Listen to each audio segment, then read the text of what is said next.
परिवार के आरोपों और सियासी सवालों पर उत्तर प्रदेश पुलिस के पूर्व अधिकारी शैलेंद्र सिंह ने पलटवार किया। शैलेंद्र सिंह ने पहले पुलिस अधिकारी हैं जिन्होंने मुख्तार अंसारी पर कार्रवाई की थी और आजमगढ़ के डिप्टी एसपी रहते हुए मुख्तार की क्राइम कुंडली भी खोल रहे थे, लेकिन उनका आरोप है कि उन पर सियासी दबाव बनाया गया था। उनके परिवार वाले तो बोलेंगे ही, उनके कुछ खास समर्थक बोलेंगे, वो जब तक जिंदा थे वो बोले, क्योंकि बचने का इनको कोई और माध्यम नहीं दिख रहा था। ये क्यों पंजाब में रह रहे थे? मैं आपसे ही आपके माध्यम से जनता से पूछना चाहता हूँ कि पंजाब के जेल में क्यों ये ऐश कर रहे थे, यहाँ नहीं आना चाह रहे थे? इसीलिए ना कि वहाँ कांग्रेस की सरकार का इनको समर्थन था, यहाँ तो इनको समर्थन नहीं मिल रहा था।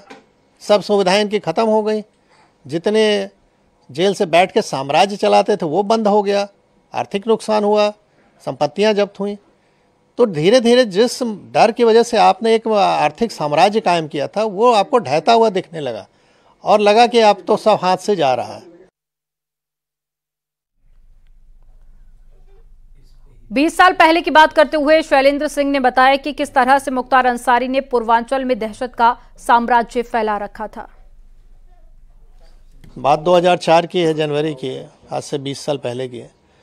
और मुख्तार अंसारी का जो भय का साम्राज्य था वो चरम पे था, और सरकार द्वारा जब समर्थन ऐसे माफियाओं को हो जाए तो आप समझ सकते हैं।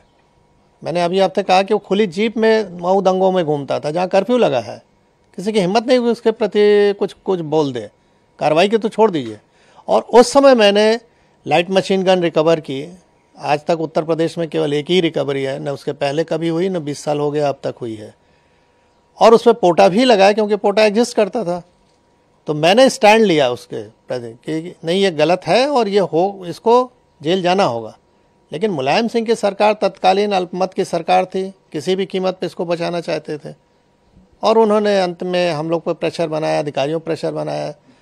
जब कोई नहीं सुना तो आईजी जोन जो थे उनका ट्रांसफ़र, डीआईजी रेंज का ट्रांसफ़र, एसएसपी एसटीएफ हमारे थे उनका ट्रांसफ़र, और अंत में ऐसा माहौल बनाया गया कि मुझे भी रिज़ाइन करना पड़ा 15 दिन बाद ही।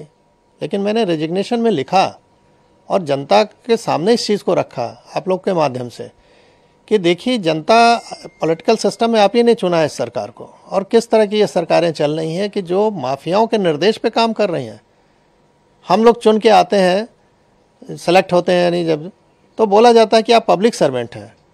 आम बोलचाल की भाषा में हम कहते हैं गवर्नमेंट सर्वेंट है, और हो गए हम पार्टी के एजेंट अगर काम करें जिस तरह से वो कह रहे हैं। तो ये गिरावट की स्थिति बहुत ही खतरनाक थी। धीरे धीरे इस पर लगाम लगा है। न्यायालय में अब निर्णय आने लगे हैं जो कभी नहीं आते थे, दशकों तक, 2-2 दशक तक नहीं आए, अब आ रहे हैं 3-3 दशक के बाद। तो स्थिति बदली है, नो डाउट, और उसका नतीजा आप लोग देख रहे हैं कि अपराध में कुछ भी हो रहा है।